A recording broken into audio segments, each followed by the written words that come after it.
श्री राम जय जय राम। श्री राम जय जय राम। सच्चिदानंद भगवान की, सनातन धर्म की। एक सिद्धांत बड़ा वैज्ञानिक है कि कोई वस्तु निराधार पैदा नहीं हो सकती। बिना किसी सत्य के आश्रय के किसी वस्तु का जन्म नहीं हो सकता। उदाहरण में बिना मिट्टी के, मिट्टी से कोई चीज जो बनने वाली है वो बिना मिट्टी के नहीं बनेगी। मैं नाम नहीं लेता, क्या जो चीज मिट्टी से पैदा होती है, घड़ा है, मकान है, ईंटा है, पेड़ पौधे हैं, बिना मिट्टी के सहारे नहीं हो सकते।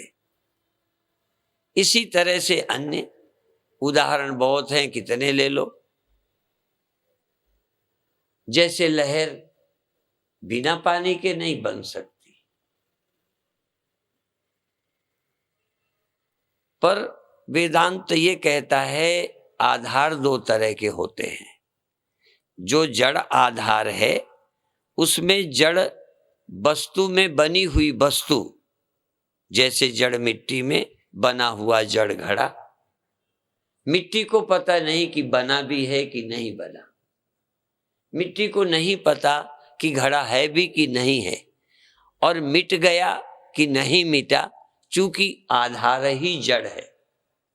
इसलिए जड़ आधार में दृष्टा कोई तीसरा होता है, न घट दृष्टा है न मिट्टी दृष्टा है। लेकिन जहां वस्तु का आधार चेतन होता है, वहां चेतन में उत्पन्न हुई वस्तु चेतन द्वारा ही दिखती है, उसी से पैदा होती, स्वाश्रय स्वाविषय, उसी से पैदा हुई, उसी को दिखती है। जैसे तुम्हारे से पैदा हुआ स्वप्न किसको दिखता है? पड़ोसी को। है? तुमसे पैदा हुआ स्वप्न तुम्ही को दिखता है, और पैदा हुए स्वप्न से तुम्ही सम्मोहित हो जाते हो, दुखी हो जाते हो, सुखी हो जाते हो, पैदा होते देखते हो, मरते देखते हो तुम्ही, और जग जाने पर तुम्हारा कुछ भी नहीं हुआ। ऐसा नहीं है कि स्वप्न मुझ में बना, पड़ोसी को दिखा, मौत मेरी हुई, पड़ोसी को पता चले। स्वप्न की अपनी मृत्यु का दृष्टा, बोलो, अपने मरने का दृष्टा आप। वैसे कोई मरता है, कोई मकान गिरता है, कोई देखता है, जानवर मरता है, कोई देखता होगा। वैसे भी दुनिया में कोई मरता है, दूसरा देखता है, पर स्वप्न में अपनी मृत्यु को हम खुद देखते हैं। अपने धनी होने को, गरीब होने को हम देखते हैं, अपने सुखी होने, अपनी दुखी होने को हम देखते हैं। हम ही होते हैं, हम ही देखते हैं। हमसे ही उत्पत्ति, हम में ही स्थिति, और हम ही में उसका लय, और हम ही उसके साक्षी। लेकिन जब तक नहीं जानते तब तक उत्पत्ति, स्थिति और विनाश सच्चे लगते हैं, और ऐसा लगता है मैं ही हो गया। थोड़ा सा जागरूक हो जाएं तो लगेगा मुझ में ये हो गया, मैं कुछ नहीं हुआ। जल में सब कुछ हो गया, जल नहीं हुआ। मिट्टी में सब कुछ हो गया, मिट्टी कुछ नहीं हुई। यद्यपि वहां जड़ होने से न भ्रांति है, न भ्रांति का निवारण है। ध्यान रखो, न मिट्टी को कोई भ्रम हुआ पैदा होने का, अच्छा बनने का, बुरा बनने का, और न मिटने का कोई दुख हुआ। लेकिन जहां चेतन होता है वहां उत्पत्ति में भ्रम भी हो गया, और भ्रम का निवारण भी हो सकता है। जन्म मरण का भ्रम, सुख दुख का भ्रम, कर्ता भोक्ता पने का भ्रम भी हुआ। मैं हो गया हूं, मैं मिट जाऊंगा, मैं जन्मा हूं, मैं मर जाऊंगा, मैं जगता हूं, मैं सो जाऊंगा, मैं आया हूं, मैं जाऊंगा, इस तरह का हमारे अंदर ख्याल हो सकता है। आवागमन की भ्रांति कई को ना भी हो, पर जीते जी यहां वहां जाने का भ्रम तो है ही, जागने सोने का भ्रम तो है ही, कर्ता भोक्ता पने का भ्रम तो है ही। और ये भ्रम बुद्धिजन्य है। ऐसा भ्रम बुद्धि में अज्ञान से है। जैसे मैं अपनी बुद्धि से ही स्वप्न में भ्रमित होता हूं और जागकर उस स्वप्न बुद्धि के भ्रम से छूट जाता हूं। यहां अनादिकाल का अज्ञानजन्य भ्रम है। इस भ्रम का निवारण गुरु वचनों से होता है, और जो भ्रम का निवारण करते हैं वही गुरु हैं। इसीलिए नवें गुरु जी के आखिरी शब्द जो मैं बताता हूं, इस शब्द के बाहर भीतर एको जानो, ये गुरु ज्ञान बताई, जन नानक बिन आपा चीन है, मिटे न भ्रम की काई। भ्रम को, भुलेखे को मिटाने के लिए संत हैं, गुरु हैं, उपदेश है। भूख लगाने के लिए, प्यास लगाने के लिए, जवान होने के लिए गुरु नहीं है। बिना गुरु के सब जवान हो जाओगे, बूढ़े हो जाओगे, मर जाओगे, जग जाते हो, सो जाओगे, जन्म और मृत्यु का दुख भोगोगे। पर इन सब जगत के जन्म मृत्यु के ख्याल से मुक्त होने के लिए गुरु के उपदेश की आवश्यकता है, वाणी की आवश्यकता है। गुरु ग्रंथ साहब जी ना होते तो क्या ना होता? भूख न लगती, प्यास न लगती, मृत्यु ना होती, क्या ना होता? रामायण ना होती, गीता ना होती तो क्या ना होता? बच्चे ना होते, काम नहीं चलता। सिर्फ गुरु ना होते तो सत्य का पता ना होता, सृष्टि का पता होता, परमेश्वर का पता ना होता, जन्म मरण का पता होता, जन्म मरण से छुटकारे का पता ना होता। हम संसार के सुख दुख भोगते, सुख दुख से पार जाने का रास्ता ना होता। जो नर दुख में दुख नहीं माने, सुख सने और भय नहीं जाके, कंचन माटी माने, ये समझ बिना गुरु के नहीं आ सकती। जो दुख को दुख नहीं समझे, सुख सने और भय नहीं जाके, किस बात का भय? थोड़ा मिट्टी को जरा चेतन बना के समझ दे दो, समझ दो तरह की, मैं घड़ा हूं ये भी समझ सकती है। यदि बुद्धि होती, मान लो जरा सोच लो, मिट्टी को बुद्धि दे दो तो घड़ा बन गया, उसे पहले का पता ही नहीं, होश आया घड़ा बना, मरेगी। अब उसको ये समझ कैसे आए कि घड़ा बनने के पहले मैं थी?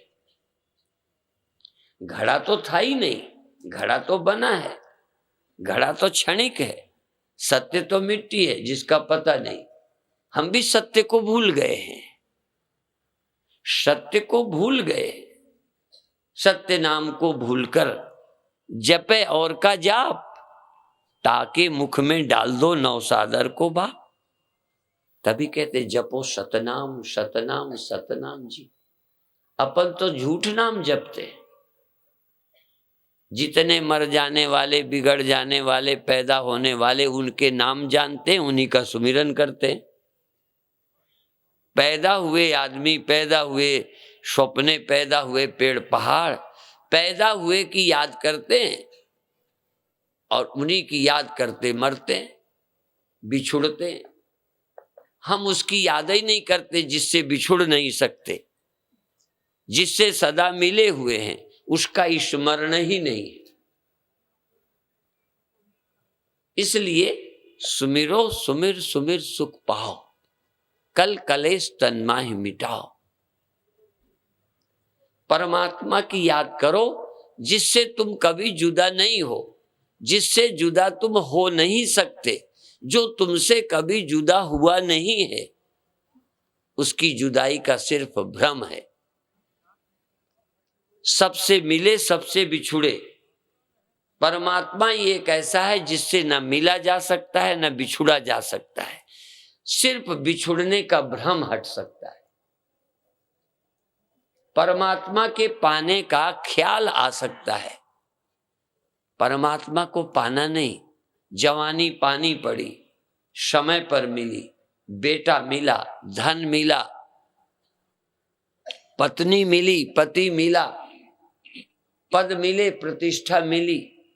भगवान एक ऐसा है जो मिलता नहीं, मिला हुआ है, मिलने का पता चलता है, और वो पता भी उन्हीं को चलता है जो किसी ज्ञानी महापुरुष के संग रहते हैं, उनका संग करते हैं। अपने आप मिलने का पता भी नहीं चलता। क्यों नहीं चलता? हमारी इंद्रियां बाहर को हैं, बुद्धि भी इंद्रियों के द्वारा जो दिखता है उसी में उलझी हुई है। बुद्धि तो मिली थी जो मुझे प्राप्त है उसको समझूं, लेकिन इंद्रियों के द्वारा बाहर की सूचनाएं, सर्दी गर्मी भूख प्यास रूप रस गंध, जो बाहर से आता है उसको हम जानते हैं, जो भीतर बैठा है उसको नहीं जानते। जिसके कारण ज्ञान है उसको नहीं जानते, उससे ज्ञान मिला और मन और इंद्रियों के द्वारा बाहर की सूचनाएं जानकारियां भरते गए। रूप देखा, शब्द सुना, गंध मिली, शीतोष्ण अनुभव हुआ, तो शब्द स्पर्श रूप रसगंध, इन विषयों का ही ज्ञान हमें है। शरीर में होने वाले कष्ट, मन में होने वाले सुख दुख, इनका अनुभव है, लेकिन जिससे मन हुआ उसको हम नहीं जानते। मन कहां से आया, मन किससे उपजा, मन किस में लीन होता है। फिर कहूं, पानी से बुलबुला लहर बनती है, उसमें लीन होती है, लेकिन पानी ने बुलबुले को बनते नहीं देखा, लीन होते नहीं देखा, चूंकि जड़ है। तुम ध्यान दो, देख सकते हो, लेकिन बुद्धि आते एक भ्रम भी है। हो सकता है तुम अपने को ही बुलबुला मान बैठो, हो तो पानी, मान बैठे बुलबुला, बुलबुला मान बैठे, छोटे हो गए। कहां तो हो जिसमें सारे बुलबुले और लहरें हैं, कहां तुम खुद एक लहर बन के बैठ गए और सीमित बन गए और मरने लगे, जन्मने लगे, एक दूसरे से जलने लगे, जबकि एक जल के सिवा एक दूसरा है ही नहीं।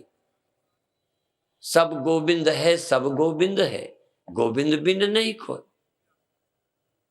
लेकिन हमको गोविंद ही नजर नहीं आता और सब नजर आता है। सुनते हैं सब गोविंद है, सब गोविंद है, इनमें कौन सा भाग्यशाली है जिसको गोविंद मिला हो, जिसको गोविंद समझ में आया हो, जिसको लगा हो सब में गोविंद है। भगवान भी कहते हैं, कृष्ण, यो माम पश्यति सर्वत्र सर्वम च मयि पश्यति तस्याहम न प्रणश्यामि सच में न प्रणश्यति। जो मुझको सब में देखता है। यदि हम होते भगवान कृष्ण के समय पर तो भगवान कृष्ण को देखते यहां हैं। भगवान कहते हैं जो मुझे यहां देखता है वो मुझे देखता ही नहीं, मुझे तो वो देखता है जो मुझे सब में देखता है। अब एक जगह खड़े हुए को कोई सब जगह कैसे देख ले? एक जगह खड़े हुए बोल रहे हैं और कहते हैं जो मुझे सर्वत्र देखता है ना अंधेर। एक जगह खड़े बोल रहे हैं और कहते हैं जो मुझे सर्वत्र देखता है। यो माम पश्यति सर्वत्र सर्वम च मयि पश्यति। ऐसा समझो जैसे कोई मिट्टी एक घड़ा बन के खड़ी तो है पर बोलती है जो मुझे सब में देखता है वो मुझे देखता है। जो मुझे सिर्फ घड़ा देखता है वो मुझे देखता ही नहीं, मुझे जानता ही नहीं। जो भगवान कृष्ण को सिर्फ कृष्ण समझता है वो कृष्ण को जानता ही नहीं। कृष्ण को देखने वाले, कृष्ण को मानने वाले बहुत हैं, पर कृष्ण भगवान हैं, सर्वत्र हैं, ये जानने वाले बहुत कम हैं। इसी तरह किसी ज्ञानी और गुरु को भी बैठे हुए, खड़े हुए, यहां गए वहां गए देखने वाले हैं, पर गुरु व्यापक हैं, गुरु सर्वत्र हैं, गुरु अकाल पुरुष हैं, गुरु निरंकार हैं। नानक तू ही निरंकार। अब हमको तो नानक का आकार दिखता है, कहते हैं तू ही निरंकार।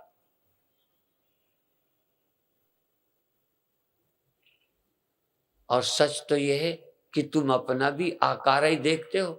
जब तक तुम अपना आकार देखते हो तो सामने वाले का भी आकार ही देखोगे।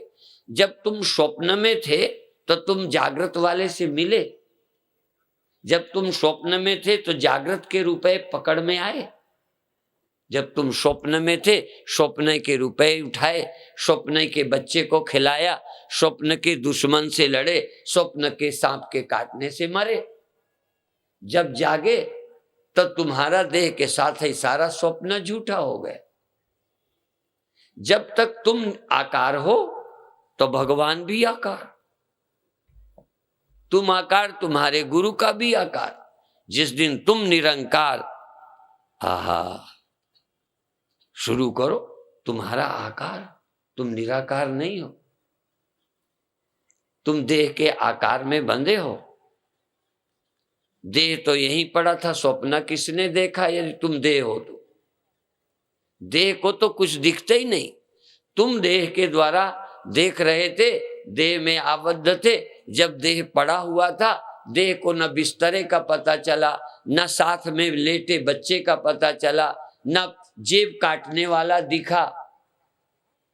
इस देह को तो कोई दिखा ही नहीं। तुम इस देह में बैठे तो दिखने लगा, आंखों से सुनाई देने लगा, कानों से छूने को मिला, त्वचा से। और तुम जब स्वप्न में थे, स्वप्न दिखे। देह कुछ नहीं देख सकता, देह तो जड़ है। तो तुम आकार नहीं हो। यदि आकार होते तो आकार तो यहीं पड़ा, आकार तो बाद में जला दिया गया। अभी निराकार भी नहीं, सूक्ष्म भी इस शरीर को छोड़ देता है। सूक्ष्म इस शरीर को छोड़ के स्वप्नों में, स्वप्न रूप मन धारण करता है। मन स्वप्नों में परिणित हो जाता है और उसको भी तुम देख रहे थे। यदि यही दृष्टा होता तो ये तो सोया था, स्वप्न कौन देखता? इसका मतलब देह स्वप्नों का दृष्टा नहीं है, तुम स्वप्नों के दृष्टा हो। और ध्यान में रोशनी कौन देखता? आंखें तो बंद थी। और ध्यान में नाद कौन सुनता? ध्यान में दशम द्वार तक कौन गया? शरीर तो ऊपर से नीचे तक है, ऊपर कौन गया? नीचे कौन गया? भीतर कौन गया? बाहर कौन झांकने लगा? ये दीवारें बाहर झांकती हैं, खिड़कियां बाहर झांकती हैं, भीतर रहने वाला खिड़कियों से झांकने लगता है। इन आंखों से कौन झांकता है? इन कानों से कौन सुनता है? कान सुनते हैं, आंखें झांकती हैं। तुम्हारे यहां तो खिड़कियां देखती होंगी, मकान में खिड़कियां देखती हैं कि खिड़कियों से कोई देखता है? तुम्हारी आंखें देखती हैं तो तुम स्वप्न देख रहे थे, आंखें देखती कौन आया कौन गया? ये कान सुनते। इसलिए ये आकार ही सब कुछ नहीं है। भगवान तो छोड़ो, तुम्हारा भी आकार सच्चा नहीं है। भगवान भी थोड़ी देर को आकार धारण करते हैं, तुम भी सदा के लिए आकार धारण नहीं करते। तुम तो कई बार छोड़ चुके, पर भ्रम के कारण, इच्छा के कारण, वासना के कारण फिर आकार में रहकर सुख भोगे, आकार में रह के बेटा, आकार में रह के पत्नी, आकार में रह के पद प्रतिष्ठा। इसलिए आकार का चस्का लग गया, इसलिए आकार में बार बार आ जाते हो। अंतकाल में लक्ष्मी सुमिरे, अंतकाल में स्त्री सुमिरे, अंतकाल में मंदिर सुमिरे, ऐसी चिंता में जो मरे। क्यों? मकान किसको चाहिए? आकार वाले देह को। पत्नी किसे चाहिए? आकार वाले देह को। धन किसको चाहिए? आकार वाले देह को। यदि ये नहीं तो क्या चाहिए? तो तुम आकार में फंसे, आकार वाले को आकार वाला चाहिए, निराकार वाले को आकार की कोई जरूरत नहीं। जिस दिन तुम जान जाओगे कि मैं निराकार हूं, मुझे आकार की आवश्यकता नहीं, उस समय शरीर की बार बार जरूरत नहीं, जन्म नहीं। फिर जन्म नहीं तो और क्या चाहिए? जन्म नहीं तो स्वर्ग क्या, जन्म नहीं तो स्त्री क्या, जन्म नहीं तो भूख क्या और प्यास क्या, जन्म नहीं तो जवानी क्या, बुढ़ापा क्या। एक का त्याग करो, सबका त्याग हो गया। सिर्फ जन्म से छुटकारा पाओ। अजन्म का हेतु अज्ञानवश देहाभिमान। इसलिए देहाभिमाने गलिते विज्ञाते परमात्मनि यत्र यत्र मनोयाति तत्र तत्र समाधया। एक बार मन का अंत करो, मन का अंत करे सोई संत। एक बार मन को मिटा कर देख लो। बुलबुला मिटाओ, पानी बच जाए, फिर बनाओ, फिर मिटाओ, बात खत्म। बुलबुले का बनना मिटना खेल हो जाएगा। पर अभी तो लगता है तन न रहा तो क्या होगा, हम मर जाएंगे। तन से हम जिंदा हैं या हमसे तन जिंदा है? ये भी भ्रांति है। तुमसे शरीर जीवित है कि तुम शरीर से जीवित हो? मन मुझसे सत्ता पाकर चेतन होकर काम करता है कि मैं मन से सत्ता पाता हूं? आंखें मेरे कारण देख पाती हैं, मेरी सत्ता से आंखें बाहर देखती हैं। यदि मैं ना हूं तो आंख अकेली देख लेगी। अकेला ऐनक बिना आंख में लगे देखेगा। पटियाला में तो ऐनक देखते हैं बिना आंखों के। बिना आपकी आंख से लगे, यहां तक दूरबीन खुर्दबीन आपकी आंख से न लगे तो क्या देखे? तो ये सब यंत्र हैं, असल में चेतन मैं हूं। इसलिए सब चेतन, सब में चेतन, सब में चेतन। चेतन अनंत है। चेतन के सीमित होने का, चेतन के जीव होने का, चेतन के स्त्री पुरुष होने का भ्रम है। वही चेतन माया से स्त्री बनके, पुरुष बनके, मन बनके, इंद्रियां बनके बैठ गया। जैसे वही मिट्टी चाक के माध्यम से शकोरा घड़ा बनके बैठ गई। इसी तरह से ये चेतन अनेक रूपों में बन करके दिख रहा है। जब हम एक बार सब आकार मिटाकर, इसके लिए कुछ नहीं करना, देह को छेड़ना नहीं है, मकान को गिराना नहीं है, लय चिंतन। बहुत पद्धतियां हैं लय चिंतन। मकान को ईंटों में बदल कर देखो, ईंटों को मिट्टी में मिला कर देखो, लय चिंतन।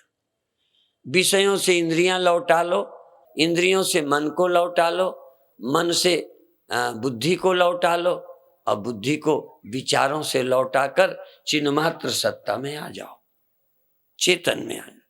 एक विधि है। सत्य कभी मरता नहीं है।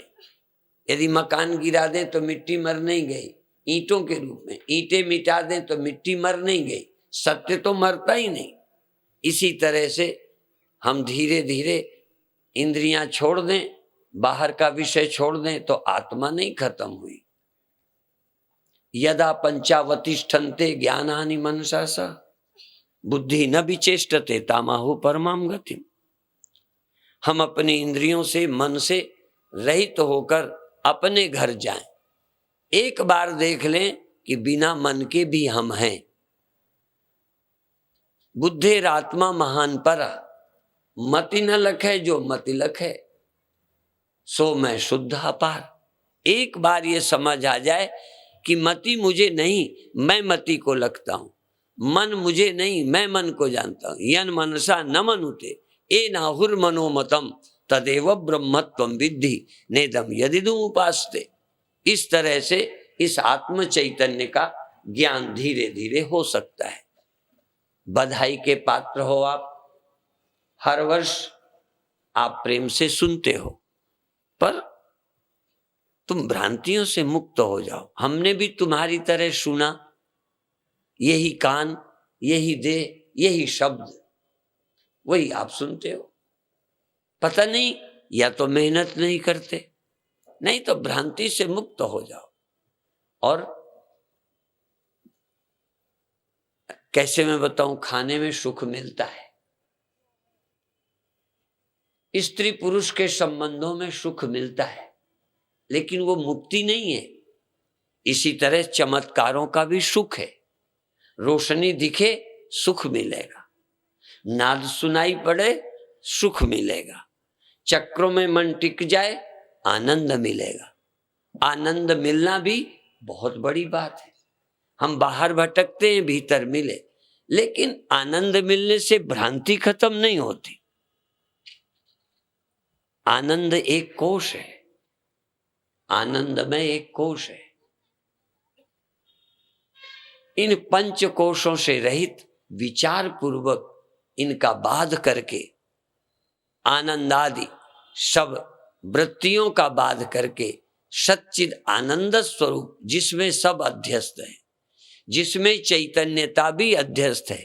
ये जागृत अवस्था की चैतन्यता निद्रा में नहीं है, निद्रावस्था की जड़ता जागृत में नहीं है। पर तुम न जड़ हो, न चिदाभास हो, न पैदा होने वाला ज्ञान, न अज्ञान। तुम ज्ञान और अज्ञानाधिष्ठान हो। तुम चिदाभास नहीं, चेतन हो। तुम आभास नहीं, साक्षी हो।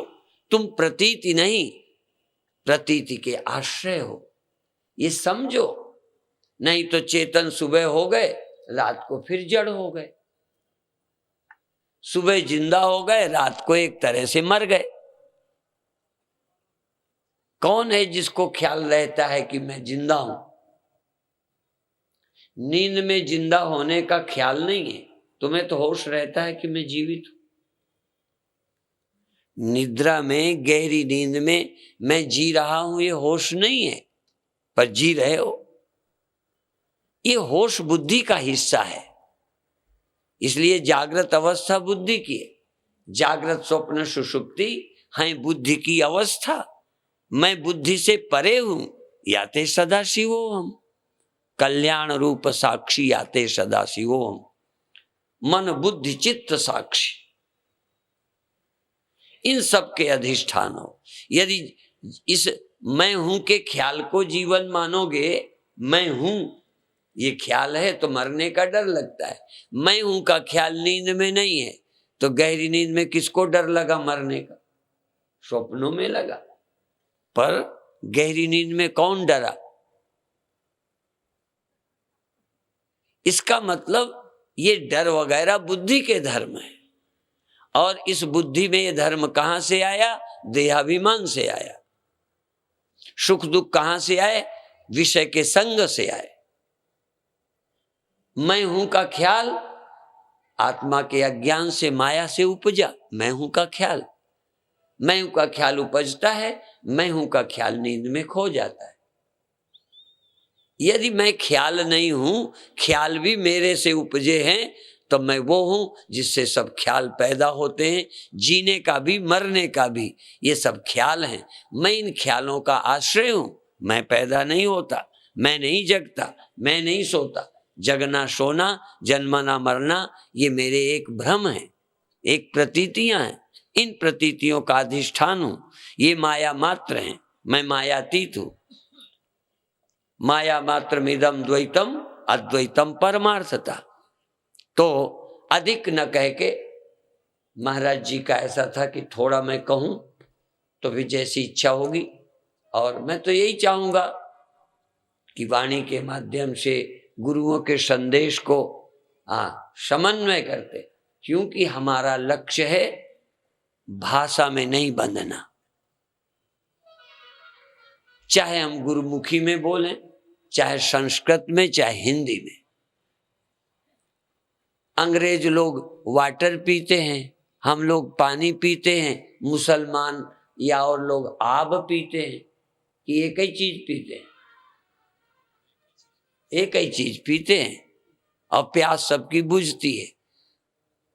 शब्द बहुत हैं, सत्य तो बहुत नहीं है। इसलिए शब्द के पार जाना है शब्द के माध्यम से। जहां बोल तहां आखर आवा, जहां अबोल तहां मन न रहावा। बोल अबोल मध्य है जोई, जस वह है तस लखे न कोई। उस सत्य का अनुभव करें। ओम शांति शांति।